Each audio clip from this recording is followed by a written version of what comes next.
Hello, everyone, and happy Veterans Day. And thank you to any veterans on the phone that, obviously for your service to this great nation. As Ryan mentioned, I am the CEO and co-founder of EMPEQ. I'm also a former cryptanalyst in the United States Marine Corps. And without further ado, let's get started. So I'd like you to pretend for a moment that you're Beth and that you just recently purchased a beautiful multifamily project, a few years ago. It's been going through the regular maintenance, the old equipment and the old boilers that came along with the building. They've been limping along. You've been hiring, and your now best friend Fred, who's the local contractor who comes in your building quite often to fix these machines. Unfortunately, there was just a cold snap, and this morning you received a phone call at 2 a.m. waking you up out of bed from an angry and very cold tenant. She informed you that there's no heat in the building. So, of course, you immediately contact your best friend, Fred, say, hey, Fred, we got a problem. I need you to come out to the building. I'll meet you there. We have no heat. I need heat immediately.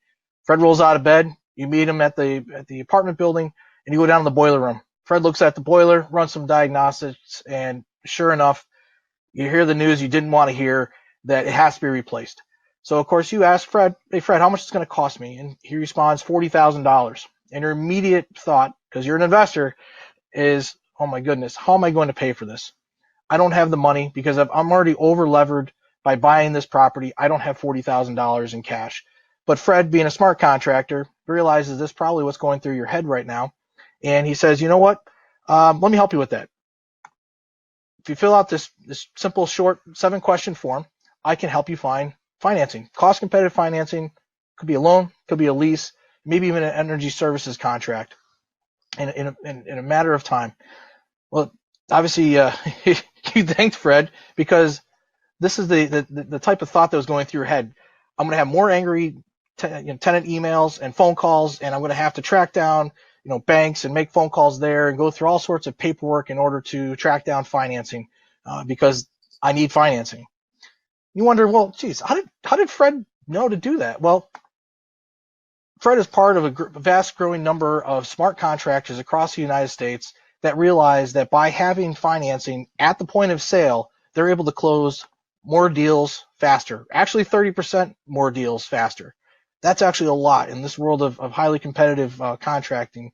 30% is a lot. It's a big number. But Fred also realizes that 79% on average across the board that Beth is going to go out and find her own financing. That means that she is going to include third-party folks that are not part of Fred's selling transaction, right? So that means that the lead is going elsewhere to find a solution that Fred really should be offering in order to be of complete value add to Beth.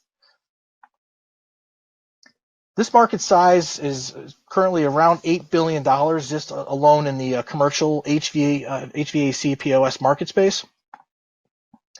And our business model is actually very simple. We work with traditional lenders and banks that are looking to target this coveted market, right? The best of the world, which is real small business. They spend an incredible amount of money to put flyers in our inboxes, in our emails, in the hopes that message gets to us, the consumer, at the right time and the right place in order for us to choose their financing. But many times that's not the case. Hence why they spend a lot of money to market. Well, you're probably thinking to yourself, well, yeah, there's a lot of competitors out there in the finance space, but we're actually not doing the financing. We're just more doing the meeting greeting.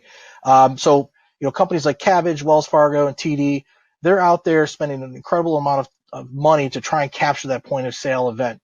But we are that point of sale event, and that's really our unfair competitive advantage. So essentially, we're turning our competitors actually into partners. And we are post-revenue. We do have traction in the marketplace, and we're working with some of the biggest and best contractors out there, and even smaller regional contractors, companies such as Comfort Systems USA, which is the second largest publicly traded HVAC corporation in the United States, McKinsey, one of the top 5 ESCOs in the United States, as well as Huckestein, a large regional commercial contractor. Let's talk about growth. Over the next 3 years, our plan is to onboard 400 contractors, which will lead to about $400 million in total transactions. And since we are completely cloud-based, we are software as service, along with that comes high scalability as well as high margin potential. Thank you very much for your time. My name is Herbert Dwyer, and we're EMPEQ. Happy to answer any questions that you may have. All right. Thanks, Herb. So while people are putting their questions in the chat, I'll just ask you a couple questions. So first, why are you doing this?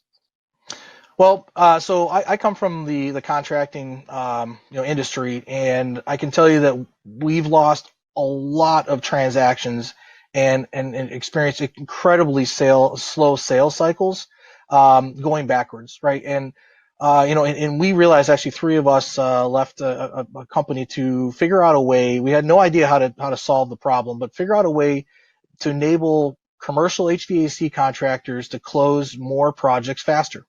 And we went through a few iterations. We actually just recently pivoted from our last business model, and we realized that where we need to be is really focusing on the transaction and focusing on what makes us truly unique, and that's really being at the point of sale for B2B POS financing. So that actually dovetails really nicely into my second question, which is, why does your company have high growth potential? And I think you touched on it with the point of sale, but could you elaborate a little bit more? Yeah, so I just recently had our entire team read Chris Ye's. It was one of the publishers of Blitz Scaling, incredible book. And if people haven't read it out there, I encourage you to do that and really listen to what they have to say. And there's a bunch of stuff that I learned in business school that is completely opposite of everything that they talk about in that book.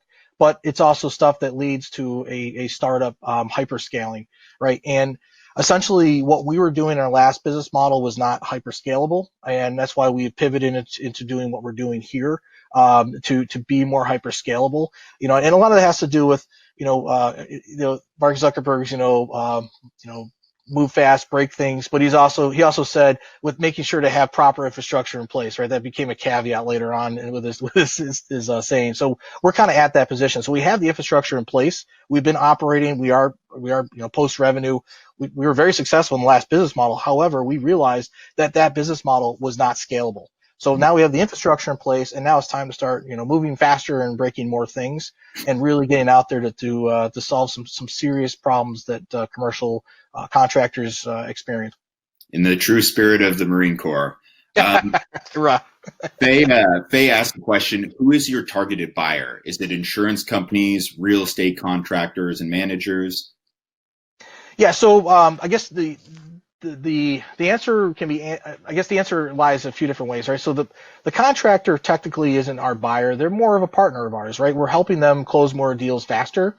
So the buyer is really the end customer who is buying the product from one of our other partners, which is the bank, right? So the bank is offering a loan or a lease, or maybe even backing some kind of energy services contract or a subscription. So what we're really doing is we've built a two-sided marketplace that's connecting the commercial customer, which is more of a maybe smaller mid-sized business, even nonprofits and sometimes municipality, with a financing option. And it may not always be a traditional bank. It may be a non-traditional financing instrument like a subscription. Yeah, and so that actually, Jim asked a question. Who is backing your financing operation? Is it a bank or a leasing company? So there's actually two financing that's really occurring. Number one, there's equity financing, right? So that's investors into the company, equity investors that are financing our growth, that are pouring fuel on our fire. And then there's the actual financing of the projects themselves.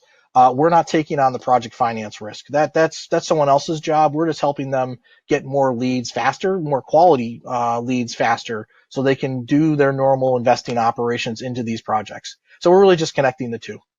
Yeah, that's a really great distinction. Gretchen asks, what are the revenue projections?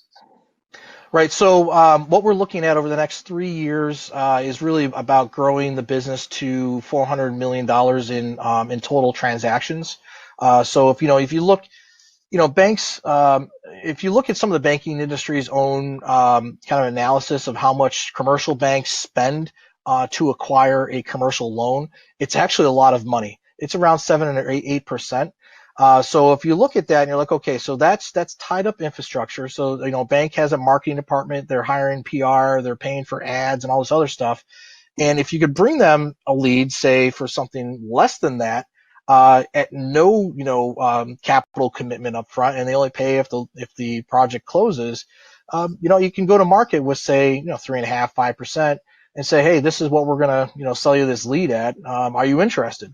And you come to find out that there's banks out there that are like, wow, that's really cool. And there's even banks out there that you're literally connecting their own customer back to them, and they're paying you for that because they're still going to have to market to that same customer some, product, or, let it be a loan product, a lease product, whatever it is. They're still spending money to market to their existing customer.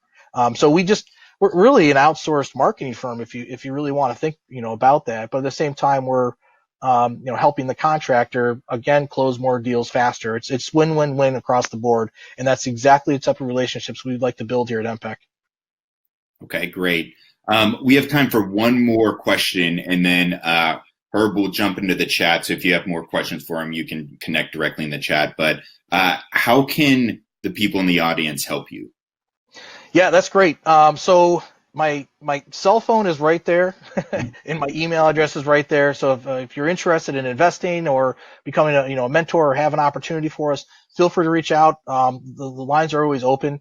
But currently, we are going into a funding round, actually through the Founder Institute Funding Lab Accelerator that starts in January.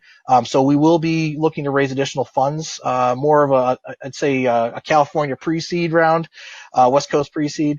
But so if anybody is looking to get on board, please do.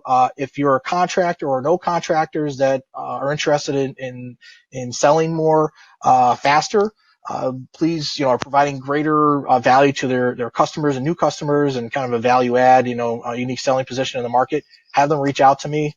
Love to meet them. And, if you're maybe retired or soon to be retired expert in some of these disciplines that we work in, real estate, finance, construction, HVAC, sales, please reach out. I will listen to you. I really respect expertise and people that have made mistakes to help me not make my own. But thank you everybody for being here today. And again, happy Veterans Day, and thank you veterans for your service.